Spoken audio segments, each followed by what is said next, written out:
With Sarath. ఇప్పుడు మేమైతే కర్ణాటకలో ఉన్న బీదర్కి అయితే వెళ్తున్నాం అనమాట మా ఫ్రెండ్స్తో పాటు. సో మా ఫ్రెండ్ అను వాళ్ళ వైఫ్, నేను మా వైఫ్ అనమాట. సో ఇది వచ్చేసి ఎగ్జాక్ట్గా మనకి హైదరాబాద్ నుంచి అయితే కనుక ఒక 2.5 hours, మా ఏరియా నుంచి అయితే కనుక మా లొకేషన్ నుంచి 2.5 hours అలా చూపిస్తుంది జర్నీ అయితే. సో మధ్యలో జహీరాబాద్ దగ్గర ఎత్తిపోతల వాటర్ ఫాల్స్ ఉన్నాయి, అవి అలా కవర్ చేసుకొని బీదర్కి అయితే వెళ్దాం అనుకుంటున్నాము. సో అక్కడికి వెళ్ళేసరికి ఆల్మోస్ట్ నాకు తెలిసి ఆఫ్టర్నూన్ అవ్వచ్చు. సో అక్కడ ఇంకా లక్ష్మీ నరసింహస్వామి కేవ్ టెంపుల్ ఇవన్నీ ఉన్నాయి, అవన్నీ కవర్ చేయాలి ఇవాళ. సో కొన్ని ఫోర్ట్స్ కూడా ఉన్నాయి, టోమ్స్, ఫోర్ట్స్, గురునానక్ టెంపుల్ ఇవన్నీ ఉన్నాయి. సో ఇంక ఇవన్నీ కవర్ చేయాలన్నమాట. ఇంకా జహీరాబాద్ నుండి లోపలికి వచ్చాక రోడ్ అయితే ఇలా ఉంటుంది. అంటే ఇది వచ్చేసి మనం ఎత్తిపోతల వాటర్ ఫాల్స్కి వెళ్ళే వే అనమాట. చూస్తున్నారు కదా, రోడ్ అయితే చాలా చాలా కంజెస్టెడ్గా ఉంటుంది. ఒకే రోడ్లో 2 vehicles వస్తే మాత్రం చాలా కష్టంగా ఉంటుంది. అండ్ ఇంకొంచెం ముందుకు వెళ్ళాక కంకర్ రాళ్ళు స్టార్ట్ అవుతాయి అనమాట. అవి వచ్చినప్పుడు మాత్రం చాలా చాలా డ్రైవింగ్ అనేది చాలా డిఫికల్ట్గా ఉంటుంది. అండ్ మొత్తం వాటర్ ఇలా గుంటలు అన్నీ ఎక్కువ ఉంటాయి. మేము ఫ్యామిలీ కాబట్టి కార్ అయితే ప్రిఫర్ చేసాము. జనరల్గా ఇంకా ఫ్రెండ్స్ అలా అయితే కనుక బైక్స్ అయితే ప్రిఫర్ చేయండి గైస్, చాలా బాగుంటుంది. బట్ రోడ్ అయితే చాలా వరస్ట్గా, ఆల్మోస్ట్ ఒక 1.5 hour జర్నీ తర్వాత అయితే ఇప్పుడు జహీరాబాద్లో ఉన్న ఎత్తిపోతల వాటర్ ఫాల్స్ అంట. ఎత్తిపోతల వాటర్ ఫాల్స్కి అయితే రీచ్ అయ్యాము. బట్ రోడ్ అయితే చాలా వరస్ట్గా ఉంది. కార్లో వచ్చే వాళ్ళకైతే కొంచెం ఇబ్బందే, బట్ ఇంకా కంజెస్టెడ్గా కంకరాలు అన్నీ ఉంటాయన్నమాట. ఇదైతే లొకేషన్ అయితే చాలా బాగుంది. సేమ్ ఎగ్జాక్ట్ మనకి హైదరాబాద్లో అనంతగిరి హిల్స్ ఉంది కదా, సేమ్ అలానే ఉందన్నమాట. చాలా బాగుంది పీస్ఫుల్గా. మాకైతే ఆల్మోస్ట్ హైదరాబాద్ నుంచి ఈ లొకేషన్కి రావడానికి ఆల్మోస్ట్ ఒక 1.5 hour జర్నీ అయితే పట్టింది. యాక్చువల్గా అయితే 1 hour జర్నీ సరిపోతుంది, బట్ ఈ రోడ్ అయితే వరస్ట్గా ఉందన్నమాట. సో దానికోసం కొంచెం టైం అయితే పడుతుంది. సో మీరు కూడా ఏదైనా వీకెండ్ ప్లాన్ చేసుకొని ఇక్కడికైతే వచ్చి చూడొచ్చు అనమాట. అండ్ మొత్తం కొంచెం ఊటీ, కొడైకెనాల్ అలా ఉంటాయి కదా ప్లేసెస్, సేమ్ అలానే ఉంది. క్లైమేట్ కూడా చాలా బాగుందన్నమాట. ఫ్యామిలీతో పాటు వస్తే కనుక అడ్జస్ట్ అయి రావాల్సిందే. బట్ అయితే కనుక చాలా హ్యాపీగా రావచ్చు ఈ లొకేషన్కి. సో ఇక్కడ కొంచెంసేపు స్పెండ్ చేసి నెక్స్ట్ ఇంకా చలో బీదర్కి వెళ్ళాలన్నమాట. గురు ఎత్తిపోతలు అన్నారు కానీ వాటరే లేవు అసలు, అసలు.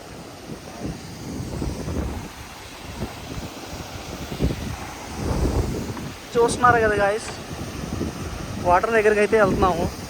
అబ్బా చాలా కష్టంగా అయితే ఉంది, పెద్ద సమస్య వచ్చి పడింది. హలో పీపుల్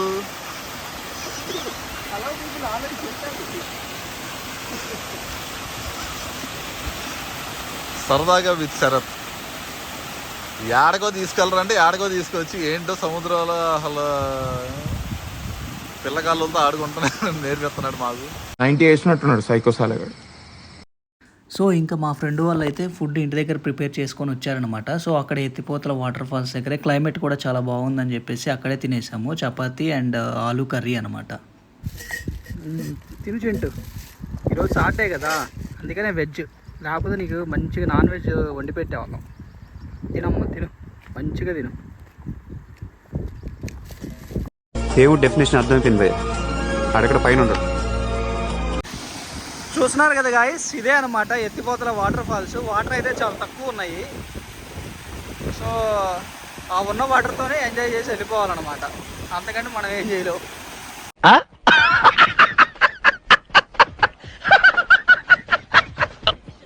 సో ఇది గాయస్ ఎత్తిపోతల వాటర్ ఫాల్స్. చాలా చిన్నదే, అంత పెద్దది కాదు. మనకి ఇక్కడ కర్ణాటక తెలంగాణ బార్డర్లో ఇదొకటి, తర్వాత మన ఆంధ్రప్రదేశ్ తెలంగాణ బార్డర్లో నాగార్జున సాగర్లో ఒకటి ఉంది. నాగార్జున సాగర్ దగ్గర ఒకటి ఉంది, అది కూడా చాలా బాగుంటుంది. అది కొంచెం పెద్దదన్నమాట డ్యామ్ దగ్గర. సో అది ఏదైనా వీకెండ్ చూసుకొని మీరు కూడా వచ్చి ఎంజాయ్ అయితే చేయొచ్చు అనమాట. లొకేషన్, క్లైమేట్ అయితే చాలా బాగుంది. ఇప్పుడు నెక్స్ట్ బీదర్, అక్కడ కలుద్దాం. బీదర్, ఓకే. మంగళపేట్ నరసింహ జర్నా, ఇదే నరసింహ జర్నా, జర్నా నరసింహ.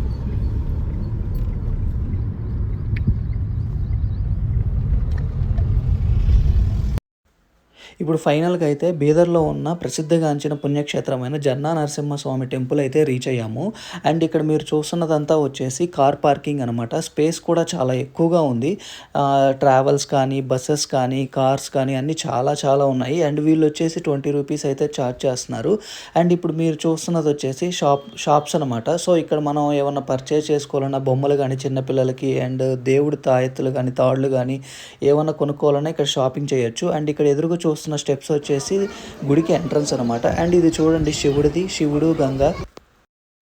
అండ్ ఇది వచ్చేసి దర్శనానికి టికెట్ ఎంట్రన్స్ అనమాట. సో పర్ హెడ్ 10 రూపీస్ అయితే ఛార్జ్ చేస్తున్నారు. ఇది టెంపుల్ ఎంట్రన్స్ అనమాట. చూస్తున్నారు కదా, శ్రీ క్షేత్ర జన్నా నరసింహ మందిర్ బీదర్. సో ఇక్కడి నుంచి దర్శనానికి టోటల్ ఒక 300 మీటర్స్ ఉంటుంది. అది నీళ్ళల్లో వెళ్ళాలన్నమాట. ఈ ఎక్స్పీరియన్స్ కూడా మేమైతే చాలా థ్రిల్గా ఫీల్ అయ్యాము.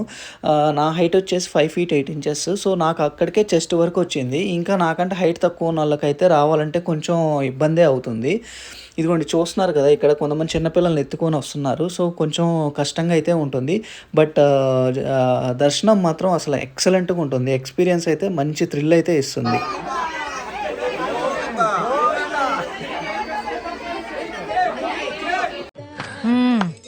సరిపోయారు ఇద్దరును. సాగుతుంది మీకు అలాగా. అండ్ ఇక్కడ చూడండి ఎంత క్యూ ఉందో. ఈవెన్ మేమేమనుకున్నామంటే జనరల్గా టెంపుల్కి వెళ్తే మనం ఒక 1/2 hour 1 hour అలా వెయిట్ చేస్తాం. బట్ నీళ్ళల్లో కూడా చాలా పెద్ద క్యూ అయితే ఉంది ఈ 300 మీటర్స్. సో ఇక్కడ కూడా మేము ఆల్మోస్ట్ 1/2 hour to 40 minutes అయితే వెయిట్ చేసామన్నమాట దర్శనం కోసం. అండ్ అసలు ఇది చూడండి, అసలు ఎక్స్పీరియన్స్ అయితే చాలా బాగుంది. ఒకవేళ మనం ఈ నీళ్ళల్లో రాలేకపోతున్నాం అనుకుంటే టెంపుల్ ఎంట్రన్స్లోనే దేవుడిని దర్శనం చేసుకొని అక్కడి నుంచి తిరిగి వెళ్ళిపోవచ్చు అనమాట. బట్ లేదు, నీళ్ళల్లో వెళ్ళి దర్శనం చేసుకోవాలి అనుకుంటే మాత్రం ఇలా వెళ్ళొచ్చు అనమాట. చాలా బాగుంటుంది ఎక్స్పీరియన్స్ అయితే. అండ్ ఇంకొకటి ఏంటంటే లోపలికి వెళ్ళిన తర్వాత దేవుడిని కూడా మనం కొంచెం కిందకి వంగి దర్శనం చేసుకోవాలన్నమాట. అప్పుడే దేవుడు మనకి కనపడతాడు, లేదంటే మనకు కనపడరు అనమాట. సో అక్కడ పూజలు మనకి ముందే చెప్తారు కొంచెం వంగి దర్శనం చేసుకోండి అని. సో అది కూడా అంతా చాలా ఇది మొత్తం ఈ ఎక్స్పీరియన్స్ అంతా చాలా కొత్తగా అయితే ఉందన్నమాట. ఇది బయట గుడి బయట సరౌండింగ్స్ అనమాట. ఫస్ట్ టైం ఫోన్తో వీడియో కానీ ఫొటోస్ కానీ తీసుకోవాలంటే చాలా భయం వేసింది. ఎందుకంటే దర్శనంకి వెళ్ళేంత వరకు 300 మీటర్స్ అంటే ఫుల్ వాటర్ అనమాట. ఇన్ కేస్ ఫోన్ స్లిప్ అయిందంటే ఫసక్ అంతే ఇంకా. సో ఇది చూస్తున్నారు కదా, ఇక్కడంతా టికెట్స్ ఇస్తారనమాట. లడ్డు ప్రసాదం కౌంటర్ అన్ని కౌంటర్ అంటారు, కానీ ఇదిగోండి అక్కడ ఒక ఆవిడ కూర్చుంది కదా, ఆవిడ దగ్గరికి వెళ్ళి మనం లడ్డూస్ అవన్నీ మన ప్రసాదాలు కావాలంటే కొనుక్కోవచ్చు అనమాట. అండ్ లేడీస్ కూడా నీళ్ళల్లోకి వస్తారు కదా, సో వాళ్ళు ఏమైనా డ్రెస్ చేంజ్ చేసుకోవాలన్నా ఇక్కడ ఎదురు కనపడే దాంట్లో ఉంటుంది. ఇంకేమైనా జెంట్స్ అయితే కనుక ఇలా ఓపెన్ ఏరియాలో డ్రెస్ అయితే చేంజ్ చేసుకోవాలన్నమాట. సో ఈ వ్యూ కూడా చాలా బాగుంది చూడండి. అండ్ ఇక్కడ ఇంకా మనకి బీదర్లో చాలా ప్లేసెస్ ఉన్నాయి. సో ఈ టెంపుల్ దర్శనం అయిపోయాక నెక్స్ట్ ప్లేస్కి అయితే వెళ్దాం. సరేనా గైస్?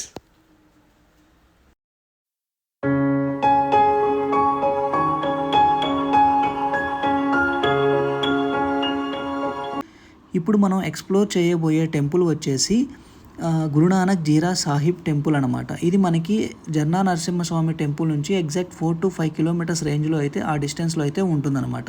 ఇది ఎగ్జాక్ట్ ఎప్పుడు కట్టారు అనే కదా, ఇది వచ్చేసి మనకి ఫ్రీడమ్ వచ్చిన 1 year తర్వాత అయితే కట్టారనమాట. అంటే 1947 కదా, August 15. సో 1948లో కన్స్ట్రక్ట్ అయితే చేశారనమాట. సో ఇది వచ్చేసి మొదటి సిక్కు గురువు అయిన గురునానక్కి అంకితం చేశారనమాట. అండ్ ఇక్కడ మీరు చూడండి మొత్తం అసలు చాలా అద్భుతంగా అయితే ఉందన్నమాట. అండ్ పార్కింగ్ కూడా చాలా పెద్దదే అనమాట. అండ్ చాలా నీట్ అండ్ కామ్గా చాలా పీస్ఫుల్గా అయితే ఉంది ఈ ప్లేస్. అండ్ మీరు స్పేస్ చూసుకున్నట్లయితే చాలా విశాలంగా అయితే ఉందన్నమాట. అండ్ చూడండి ఆ బిల్డింగ్ కూడా అంతా మొత్తం ఆర్కిటెక్చర్ కానీ అసలు చాలా బాగుంది. అండ్ ఇక్కడ మనం చూసుకున్నట్లయితే డ్రింకింగ్ వాటర్ ఫెసిలిటీ అండ్ పెద్దవాళ్ళు కూర్చోడానికి కానీ చిన్నపిల్లలు కూర్చోడానికి, సో మన లగేజ్ కౌంటర్ కానీ అంత కార్ పార్కింగ్ అయినా, అందుకనే చాలా స్పేస్ అయితే చాలా ఎక్కువగా అయితే ఉందని చెప్పుకోవచ్చు మనం. అండ్ ఇంకొక ఇంపార్టెంట్ థింగ్ ఏంటంటే టెంపుల్ లోపలికి దర్శనంకి వెళ్ళేటప్పుడు కన్ఫామ్గా మనం పైన హ్యాండ్ కర్చీఫ్ అనేది కట్టుకోవాలన్నమాట. ఈవెన్ లేడీస్ కూడా. సో వాళ్ళు చున్నీస్ కానీ మనం అయితే కర్చీఫ్స్ కట్టుకొని వెళ్ళాలి, లేదంటే లోపలికైతే అలో చేయరనమాట. అండ్ ఇక్కడ చూస్తున్నారు కదా, టీ కూడా ఉంది, tea and coffee. But tea అయితే కనుక కొంచెం వాటర్ అయితే ఎక్కువ ఉంది, టీ పౌడర్ అవన్నీ కంటెంట్ అయితే తక్కువ ఉంది కానీ బట్ ఓకే తాగొచ్చు అనమాట అలా. అండ్ నేనైతే టీ అయితే టేస్ట్ చేశాను, బట్ అంత టేస్ట్ అయితే అనిపించలేదు. ఇక్కడ చూస్తున్నారు కదా, ఇదే టీ అనమాట. చూడండి ఎలా ఉందో అది. వాటర్ ఎక్కువ ఉన్నాయి, మిల్క్ అయితే తక్కువ ఉన్నాయి అనమాట. సో అలా అనమాట. అండ్ కాఫీ కూడా అవైలబుల్లో ఉంది. అండ్ ఇక్కడ స్విమ్మింగ్ పూల్ చూస్తున్నారు కదా, ఇక్కడికైతే అలో లేదు. అండ్ ఇంకొకటి ఏంటంటే టెంపుల్ లోపల వాటర్ అయితే ప్రొవైడ్ చేస్తారనమాట. అవి తాగితే మనకి ఎటువంటి ఆరోగ్య సమస్యలు ఉన్నా కానీ పోతాయి అని చెప్పి ఇక్కడ నమ్మకం అనమాట. అండ్ ఇక్కడ కొంతమంది దర్శనానికి ఎవరైతే వస్తారో వాళ్ళు బాటిల్స్లో వాటర్ తీసుకొని వెళ్తున్నారనమాట. సో ఎవరి నమ్మకం వాళ్ళది కదా. సో అండ్ టెంపుల్ లోపలికి వెళ్ళేటప్పుడు కాళ్ళు కూడా కడుక్కోవడానికి ఆటోమేటిక్గా వాటర్ అయితే కిందే ఉంటాయన్నమాట. అండ్ ఇక్కడ మీరు చూసే బిల్డింగ్ వచ్చేసి అన్నదాన సత్రం. ఈ స్టెప్స్ దగ్గర ఉన్నది టెంపుల్ అనమాట. అండ్ కింద కూడా ఒక టెంపుల్ అయితే ఉంటుంది. అక్కడైతే మనకి వాటర్ అయితే ప్రొవైడ్ చేస్తారనమాట. అండ్ వీడియో కూడా తీద్దాం అనుకున్నాను కానీ బట్ ఇక్కడ వీళ్ళు సిక్కులు ఏంటంటే తెలిసిందే కదా మనకి, ఆల్రెడీ వాళ్ళు బొడ్డులో కత్తి పెట్టుకొని తిరుగుతున్నారు. సో మనకి కొంచెం రిస్క్ అని చెప్పేసి నేను వీడియో కూడా తీయలేకపోయాను. సో బయట నుండే వీడియో అయితే తీయాల్సి వచ్చిందనమాట. సో అది గాయస్ గురునానక్ జీరా సాహిబ్ టెంపుల్. ఇప్పుడు మనం చూడబోయే ప్లేస్ వచ్చేసి బీదర్ ఫోర్ట్. సో ఇది మనకి గురునానక్ టెంపుల్ నుంచి ఎగ్జాక్ట్ ఒక 2 to 3 కిలోమీటర్స్ అయితే ఉంటుంది. అండ్ ఇది మనకి ఎంట్రీ టికెట్ అయితే ఫ్రీ అనమాట. అండ్ కార్ పార్కింగ్ కూడా ఫ్రీయే. సో ఇంకా లోపలికి వెళ్ళాక మనం బీదర్ ఫోర్ట్ గురించి తెలుసు. మీరు కనుక ఈ కోటని లాంగ్ షాట్ నుండి అంటే ఒక దూరం నుండి, అంటే మేము రోడ్డు మీద నుండి వచ్చేటప్పుడు చూస్తే ఇది చాలా పెద్ద కోట అనిపించింది. ఎందుకంటే చుట్టూ ప్రహరీ గోడ ఇవన్నీ చూడగానే చాలా పెద్దదేమో అనిపించింది. బట్ లోపలికి వెళ్ళాక అది చాలా చిన్నదనమాట. ఇది కోట ఎంట్రన్స్ అనమాట. ఇలా మనకి మొత్తం 3 ద్వారాలు ఉంటాయి. ఎందుకు ఈ కోట చిన్నది అంటే లోపల కొన్ని ప్లేసెస్కి నాట్ అలౌడ్ అని పెట్టారు. సో అందుకనే కొంచెం చిన్నదిగానే ఉంది. బయట రోడ్డు మీద నుంచి చూడగానే చాలా పెద్దది అనిపిస్తుంది. అండ్ ఈ కోట ఎంట్రన్స్ కదా, ఇలా మొత్తం 3 ద్వారాలు ఉంటాయంట. అండ్ ఈ కోటని బొమానీ కింగ్డమ్కి సంబంధించిన సుల్తాన్ అలావుద్దీన్ బొమాన్ కన్స్ట్రక్ట్ చేయించారంట. అండ్ ఈ కోటను అయితే డెక్కన్ ప్లాట్యూ అంటే డెక్కన్ పీఠభూముల ప్లేస్లో అయితే కన్స్ట్రక్ట్ చేశారు. అండ్ ఈ కోటను చాలామంది రాజులు పరిపాలించారంట. అండ్ కోట ఆర్కిటెక్చర్ చూసుకున్నట్లయితే చాలా అద్భుతంగా అయితే ఉంటుంది. ఇది సేమ్ మనకి ఆగ్రా ఫోర్ట్ లాగా అయితే ఉంటుంది. అండ్ సేమ్ రెడ్ స్టోన్తో అయితే కన్స్ట్రక్ట్ చేయించారు. అండ్ మీరు ఇంకా నా వీడియో కనుక రెడ్ ఫోర్ట్, ఆగ్రా ఫోర్ట్ ఇవన్నీ చూడకపోతే కనుక నా యూట్యూబ్ ఛానల్లో ఉంటాయి. అవి ఒకసారి చూసిన తర్వాత ఇది చూడండి, అప్పుడు మీకు అర్థమవుతుంది. అండ్ ఈ కోటలో ఎక్కువ జైల్స్ కూడా ఉన్నాయంట. అండ్ ఇంకొకటి ఏంటంటే ఎక్కువ జైల్స్ ఉన్న కోట కూడా ఇదేనంట. అండ్ ఇంకొకటి మనం చూసుకున్నట్లయితే ఈ కోటని 1429 నుండి 1432 వరకు మధ్యలో కన్స్ట్రక్ట్ చేశారంట. అండ్ ఈ కోటను నిజాం కింగ్స్ కూడా రూల్ చేశారంట. అండ్ కాకతీయ కింగ్స్ కూడా. అండ్ ఇండియాలోనే one of the biggest forts అంట ఇది. ఈ కోటలో ఇంతకుముందు చాలామంది రక్షక భటులు వీళ్ళందరూ ఉండేవారంట. అండ్ ఇంక దీంట్లో రాణి మహల్, రాజా మహల్, మ్యూజియం అండ్ ఉన్నాయంట. బట్ కొన్ని చోట్ల నాట్ అలౌడ్ అని పెట్టారు. అండ్ ఇక్కడ చూస్తున్నారు కదా, ఇదే కోటలోకి ఎంట్రన్స్ అనమాట. అండ్ ఈ చుట్టూ ప్రహరీ గోడ ఉంటుందని చెప్పాను కదా, అటు సైడు ఆ ప్రహరీ గోడ దాటకుండా, శత్రువులు దాటకుండా లోపలికి రాకుండా ఉండడానికి మధ్యలో గుంట దవ్వేసి మొత్తం వాటర్ నింపేసి ముసలతో నింపేవాళ్ళంట. సో అప్పుడు ఎవరైనా శత్రువులు రాకుండా ఉండటానికి ఇలా వాళ్ళు సెక్యూరిటీ పర్పస్ కింద వాళ్ళు అలా చేసేవారంట అప్పట్లో రాజులు. సో అండ్ ఇక్కడ మీరు చూస్తున్నారు కదా కొన్ని స్కల్ప్చర్స్, ఇవన్నీ నందీశ్వరుడు ఇవన్నీ. సో అవన్నీ చూస్తే మనకి క్లియర్గా అర్థమవుతుంది ఇది కాకతీయులు కూడా ఇక్కడ రూల్ చేశారని మనకి క్లియర్గా అర్థమవుతుంది. అండ్ ఇక్కడ చూస్తున్నారు కదా చుట్టూ లాన్ ఇవి కూడా చాలా అద్భుతంగా అయితే ఉన్నాయి. అండ్ ఇక్కడ సెక్యూరిటీ గార్డ్స్ కూడా చాలా తక్కువ ఉన్నారు. అండ్ సీసీటీవీ అయితే ఉంది. అండ్ మనం ఇక్కడ కొన్ని చోట్ల ఇన్స్ట్రక్షన్స్ కూడా పెట్టారు, మనం అవన్నీ తప్పకుండా పాటించాలి. సో ఇది గాయస్. ఇప్పుడైతే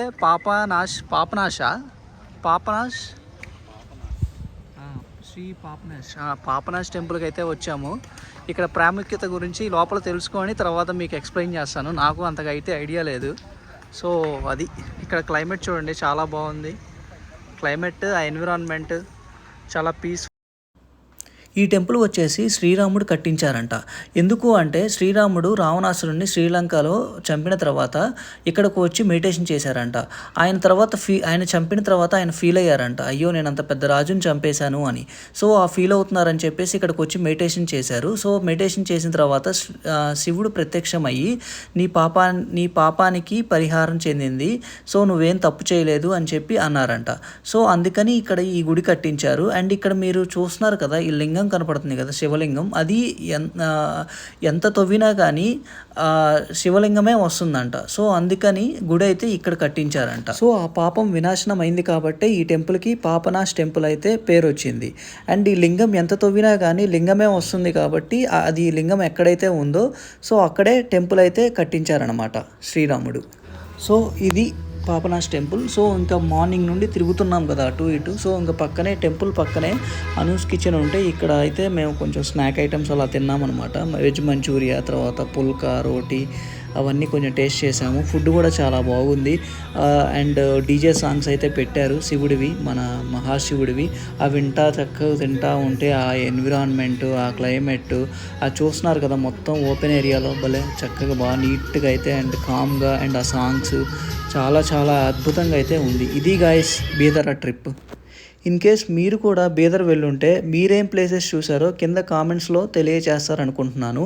అండ్ మీకు ఈ వీడియో కనుక నచ్చినట్లయితే మీ ఫ్రెండ్స్ అండ్ ఫ్యామిలీ మెంబర్స్కి షేర్ చేయండి అండ్ లైక్ చేయండి అండ్ సబ్స్క్రైబ్ చేసుకోండి. And bye.